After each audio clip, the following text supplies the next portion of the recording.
I've had quite a few of you guys hit me up on Twitter asking me what I think about the Dragonflight expansion coming to World of Warcraft, and I held off on making this video because I just assumed we'd be getting beta access like shortly after the announcement, but we still don't have beta access, and this game is apparently supposed to be coming out this year, which means this is going to be by far the shortest beta access we've ever seen.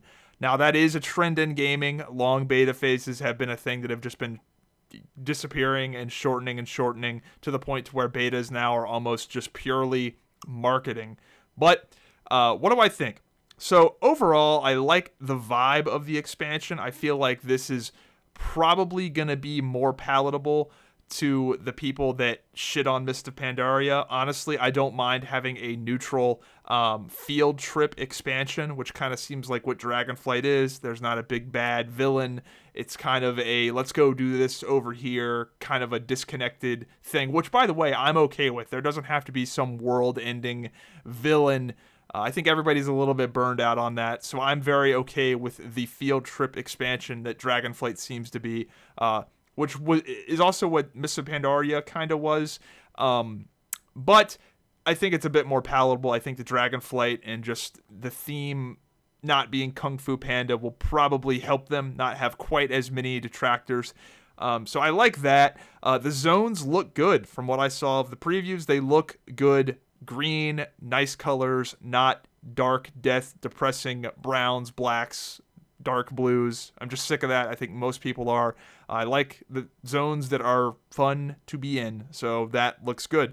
The Dragonflight skill looks cool. You've got momentum. Looks like they've done some work on the World of Warcraft engine to allow for momentum and other gameplay things, which is kind of exciting because we may see that implemented in other features of the game. Who knows? The UI, they've done some UI updates that look good. So overall, I don't know. A lot of good things to say about the Dragonflight expansion. Now let's get into the only thing I don't like, which is the new race. The new race looks terrible. And not only does it look terrible, Blizzard has no excuse for it to look this terrible because this race is class locked, meaning that Drakthir can only be invokers. That means everything to do with this race has its own custom animations. It's got its own custom armor. You can only wear shoulders, belts, and tabards in the dragon form. So there are no compromises that needed to happen. It's not like they had to make the Drakthir work with Warrior, Bladestorm, and all these other animations. No, it's locked to the class. They could have made this dragon race look so cool. It would have been great. There's so many great concepts for, dragonkin races, even in World of Warcraft itself. I don't know why they had to make the Drakthir this weird, fruity, furry dragon thing that just like prances around. Why can't it be like something like truly Warcraft, like a badass race? They could have, and that's what's so sad is because this race is class locked and it doesn't have to adhere to the same armor restrictions. They could have dialed it up to 11 on the cool factor. But instead, they made this terrible race, dude. It's just not Warcraft. It's awful. Now, hopefully the class is cool. Maybe the class designers can save this and we're okay with playing a fruity dragon prancing around the screen. But it's not good.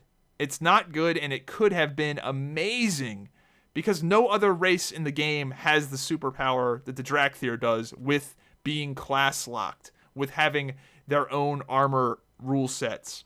For example, the Pandaren, they had to adhere to all of the other classes and armor restrictions. So I'm sure compromises had to be made with their design. But this is not the case. It's just not. It's actually sad that they are not cool, honestly. So will I play Dragonflight? Maybe. Honestly, maybe, because solo queue arena looks pretty cool. I'm actually a little excited to try that when it's ranked, when the new expansion comes out. And if the new class is cool, I'll play it. It's an excuse to play it. It really just depends on my real life situation. I did not play Shadowlands at all. First expansion I haven't played, but I don't know. Maybe I'll check it out for solo queue arena. We'll see. Overwatch 2 coming out as well, which I'm excited for. But, I'm not completely against the theme of this expansion. So, I give it a 7 out of 10 so far.